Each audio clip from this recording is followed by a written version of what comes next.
CAA இந்த சட்டம் நல்லதா கெட்டதாங்க? சிஏஏ என்பது வரமா சாபமா?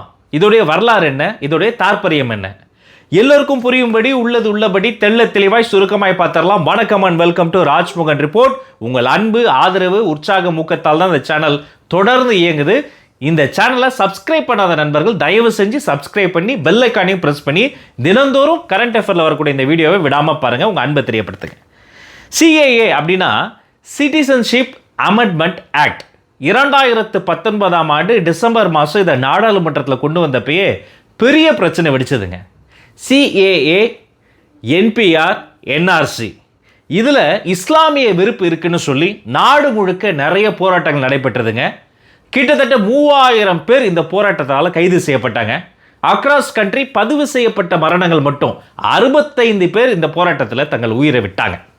அதன் பிறகு சட்டம் கொண்டு வரப்பட்டாலும் அது அமல்படுத்தப்படாமல் இருந்தது. இப்போ 2024 ஒரு அறிவிப்பு வருது. பிரைம் மினிஸ்டர் மாலை 6-6:30 மணிக்கு ஒரு அறிவிப்பு வெளியிட போறாருன்ற ஒரே பரபரப்பாச்சு.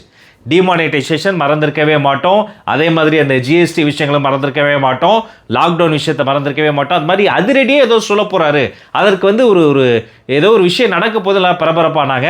எதிர்பார்த்தபடியே இந்த சிஏஏ விஷயத்தை அமல்படுத்தியிருக்கிறாங்க. இன்னும் தொட்டுவிடும் தூரத்தில் எலெக்ஷன் நெருங்கி இருக்கக்கூடிய இந்த சூழல்ல இது அவசரம் அமல்படுத்தியிருக்கிறாங்க. ஏற்கனவே கொண்டு வந்த சட்டம் தான் இப்போ அமல்படுத்தியிருக்கிறாங்க. சரி, ஏன் இந்த விஷயத்தை எதிர்க்கிறாங்க அப்படின்னு தெரிஞ்சுக்கிறதுக்கு முன்னாடி சிஏஏனா என்ன, இதில் இருக்கக்கூடிய சாதகங்கள், இதில் இருக்கக்கூடிய தாற்பயம் என்னதுடைய எசன்ஸ் என்னங்கிறத நம்ம பார்த்துடலாம். இந்தியாவில் சுற்றி எத்தனை நைபர்ஸ் இருக்காங்க இந்தியாவுக்குன்னு பார்த்தா 8 நைபர்ஸ் இருக்காங்க. அதில் ஸ்ரீலங்காவை தவிர மீது அத்தனை பேருமே லேண்டால் தொடக்கூடிய, நிலத்தால் தொடக்கூடிய தூரத்தில் இருக்கிறாங்க. அந்த 7 நெய்பர்ஸில் 3 நெய்பர்ஸ் இஸ்லாமிக் கண்ட்ரிஸாக இருக்கிறாங்க. ஆப்கானிஸ்தான், பாகிஸ்தான், பெங்களாதேஷ். இந்த இஸ்லாமிக் நெய்பர்ஸ்குள்ளார நிறைய மைனாரிட்டிஸ் இருக்காங்க. யார்? ஹிந்து, சீக்கியர்கள், பௌத்தர்கள், பார்சிகள், கிறித்தவர்கள், இவங்கெல்லாம் இருக்கிறாங்க. இந்த 3 நாடுகளில் இருந்த மைனாரிட்டி மதத்தை சார்ந்தவர்கள் அவர்களினுடைய வாழ்க்கை துன்புறுத்தலுக்கு ஆளாகி அகதியாக இந்தியாவுக்கு ஓடி வந்தாங்கன்னா அவர்களுக்கு குடியுரிமை வழங்குவதற்கான ஒரு வாய்ப்பாக தான் இந்த சிஏஏவை முன்மொழிகிறாங்க. இந்த சிஏஏ படி ஏற்கனவே இருந்த சட்டத்தை விட குறைவான காலத்திலேயே அவர்களுக்கு சிட்டிசன்ஷிப் தரப்போகிறாங்க. ஏற்கனவே இருந்தது 1955 கொண்டு வந்த இந்திய குடியுரிமை சட்டம். அதன்படி இந்தியாவில் பிறக்காத, இந்தியரை மணக்காத, இந்தியாவோடு சம்பந்தம் இல்லாத ஒருத்தர் இந்தியாவுக்குள்ளே 11 ஆண்டுகள் இருந்த பின்பு தான் அவர் சிட்டிசன்ஷிப்கே அப்ளை பண்ண முடியும். பட் சிஏஏ மூலமாக வெறும் 6 ஆண்டுகள் 6+, அதாவது 5+ இயர்ஸ் இருந்துட்டா போதும், குடியுரிமை வந்துடாது. அவங்க அதுக்கு அப்ளை பண்ணணும். அவங்க அப்ளை பண்ண பிறகு அவர்களுக்கு ஒரு கேரக்டர் சர்டிஃபிகேட் ஒன்று கொடுக்கணும். பிறகு அவங்களுக்கு மீது எந்த போலீஸ் கேஸ் இல்லைன்னு ஒரு என்ஓசி கொடுக்கணும். இதெல்லாம் இணையத்திலே அப்ளை பண்ணணும். இவங்க அப்ளை பண்ண உடனே அது ஒரு டிஸ்ட்ரிக்ட் கவுன்சிலுக்கு போகும். டிஸ்ட்ரிக்ட் கவுன்சில் இந்த தகவலாம் சரியாக இருக்கான்னு பார்த்துட்டு அவங்க எம்பவர் கவுன்சிலுக்கு அனுப்புவாங்க. அந்த எம்பவர் கமிட்டி இந்த எல்லா தகவலையும் ஆய்வு செய்து 6 ஆண்டுகளில் அவர்களுக்கான குடியுரிமை கொடுத்துரும். மிக முக்கியமான பாயிண்ட், சிஏஏ என்பது குடியுரிமையை பறிப்பதற்கான சட்டம் அல்ல, குடியுரிமையை கொடுப்பதற்கான சட்டம். இந்த 3 நெய்பர்ஸ் நாட்டில் இருக்கக்கூடிய மற்ற மதத்தை சார்ந்தவர்கள், இன்னும் சொல்ல போனோம்னா இங்கே அவங்க தான் மைனாரிட்டி, அவர்களுக்கு இந்தியாவுக்குள்ளார ஒரு அடைக்கலமோ ஒரு சிட்டிசன்ஷிப்பை தருவதற்கான வழிவகையை தான் இந்த சிஏஏ செய்து கொண்டு இருக்கிறது. ரைட். இதை ஏன் எதிர்க்கிறாங்க நம்ம புரிஞ்சுக்கணும்னா, இவங்க கொடுத்துருக்க லிஸ்ட் இருக்கு பாருங்க, யாரெல்லாம் அப்ளை பண்ணலான்னு. பாகிஸ்தான்லேருந்து, ஆப்கானிஸ்தான்லேருந்து, பெங்களாதேஷ்லேருந்து எந்த மதத்தையெல்லாம் அப்ளை பண்ணாங்கிறத ஒரு வார்த்தையில் சொல்லணும்னா நான் முஸ்லிம்ஸ் அப்ளை பண்ணலாம்.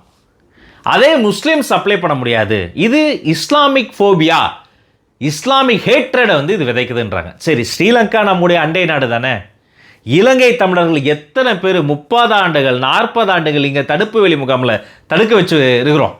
அவர்கள் இந்துக்கள் தானே. இலங்கையிலிருந்து வர்றவங்கள ஏன் தமிழர்களாக பார்க்குறீங்களா? அவங்களும் இந்துக்கள் தானே. அவங்க வேற எதுவும் வேற்று கிரகவாசி ஜந்துக்களா என்ன? ஆனால் அவர்கள் இதில் அப்ளை பண்ணவே முடியாது. ஏன்? அவர்கள் மூலமாக தீவிரவாத அச்சுறுத்தல் வருதுன்னு ஒரு காரணம் மறைமுகமாக சொல்லப்படுகிறது. அதனால் எதிர்க்கிறாங்க. சிஏஏ குடியுரிமை வழங்குவதற்கான சட்டம். இதுக்கு பின்னாடி என்ன வரும்? என்பிஆர் வரும், என்ஆர்சி வரும். அது என்ன பண்ணும்? இந்தியனா நீ என்பதை நிரூபித்து காட்டு. அது நிரூபித்து காட்டலன்னா குடியுரிமையை பறிக்கக்கூடிய சட்டம். இப்போ அது வரலை. சிஏஏ தான் கொண்டு வந்திருக்கிறாங்க. இதற்கும் என்பிஆருக்கு என்ஆர்சிக்கும் வரலை. ஆனால் நெக்ஸ்ட் அதுதான் இப்போ அஸ்ஸாமில் அது கொண்டு வந்தாங்க. அது கொண்டு வந்தால் என்ன பிரச்சனை? அது கொண்டு வந்ததால் 19 லட்சம் அஸ்ஸாமியர்கள் தங்களுடைய குடியுரிமையை நிரூபிக்க முடியல. பேங்க் அக்கௌண்ட் ஒத்துப்பியா? இல்லை. பர்த் சர்டிஃபிகேட் ஒத்துப்பியா? இல்லை. 3 தலைமுறைக்கு முன்னாடி உங்களுடைய தாத்தா காலத்திலிருந்து நீங்கள் இந்தியாவில் தான் இருக்கீங்க, இந்தியருக்கு பேரனா பிறந்து, இந்தியருக்கு மகனா பிறந்து, இந்தியராகவே நீங்கள் பிறந்தீங்கிறத நிரூபித்தா மட்டும்தான் நீங்கள் ஏற்றுக்கொள்ளப்படும். 19 லட்சம் அஸ்ஸாமியர்கள் இதை நிரூபிக்க முடியாமல் குடியுரிமையை இழந்தாங்க. அந்த 19 லட்சம் பேரில் கிட்டத்தட்ட சற்றொப்ப 12 லட்சம் பேர் இந்துக்கள். ஆச்சா, இப்போ என்ஆர்சி என்பிஆர் மூலமாக அவங்க குடியுரிமை இழந்துட்டாங்க. இப்போ புதிதாக கொண்டு வந்திருக்கிற சிஏஏ மூலமாக இந்துக்கள் இப்போ அப்ளை பண்ணி சிட்டிசன்ஷிப்பை வாங்கிட முடியும். நாங்கள் 5+ இயர்ஸாக இந்தியாவில் தான் இருக்கிறோம், ஸோ ஃப்ரெஷ்ஷாக நாங்கள் அப்ளை பண்ணுறோம், எங்களுக்கு சிட்டிசன்ஷிப் கொடுங்கன்னு 12 லட்சம் இந்துக்கள் வாங்கிடுவாங்க. 19 லட்சத்தில் 12 லட்சம் இந்துக்கள் வாங்கிட்டாங்கன்னா மிச்சம் இருக்கக்கூடிய 7 லட்சம் நான் இந்துஸ் இஸ்லாமியர்கள் அவர்கள் எப்படி இதில் அப்ளை பண்ணுவாங்கன்னு ஒரு கேள்வி வருது. அதனால் இதை எதிர்க்கிறாங்க. பட் அகைன் அஸ்ஸாமில் இருக்கிறது சிஏ கிடையாது, அதிலிருந்து வரக்கூடிய என்ஆர்சி என்பிஆர் போன்ற விஷயங்கள் தான். இதுதான் ஏன் ஆதரிக்கிறாங்க, ஏன் எதிர்க்கிறார்கள் என்பதற்கான ஒரு எல்லோருக்கும் புரிய முடியாத ஒரு பிளாக் அண்ட் ஒயிட்டாக நான் உங்களுக்கு ஒரு சுருக்கமாக சொல்லியிருக்கிறேன். இன்னும் இது டீட்டெயில்டாக உள்ள பார்த்தீங்கன்னா அதில் பல சப்டிவிஷன்ஸ் இருக்குது, யார் அப்ளை பண்ண முடியுன்ற க்ரைட்டீரியா இருக்குது, அப்ரூவல் பண்ணுவதற்கான பல்வேறு க்ரைட்டீரியாஸ் இருக்குது, அதையெல்லாம் மேட்ச் பண்ணி அவங்க பார்க்கணும். ஓவராலாக இதன் மூலமாக எவ்வளோ பெனிஃபிட் வரும்?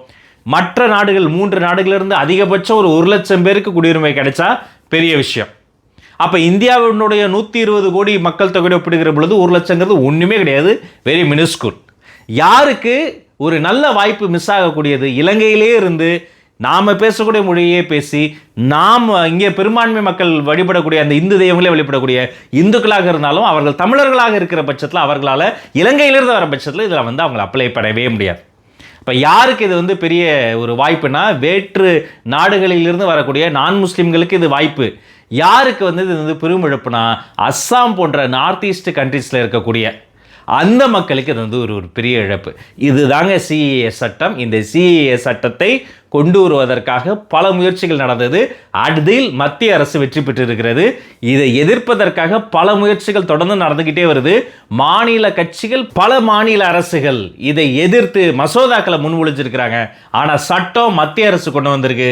மத்திய அரசு கொண்டு வர சட்டத்தில் மாநில அரசு மாற்றவோ தடுக்கவோ நிறுத்தவோ முகாந்திரம் இல்லை. ஆனால் எதிர்ப்பை பதிவு பண்ணுவதற்கு எல்லா வகையான உரிமையும் அவர்களுக்கு இருக்கிறது. அடுத்து என்ன நடக்கிறது அதையும் பொறுத்திருந்து பார்ப்போம். இந்த சட்டம் குறித்து உங்களின் பார்வை, கருத்தை கமெண்ட்ஸ்ல தெரியப்படுத்துங்க. உங்கள் அத்துணை பேருக்கும் நல்லதே நடக்கட்டும், நலமே சொல்லட்டும். நன்றி, வணக்கம்.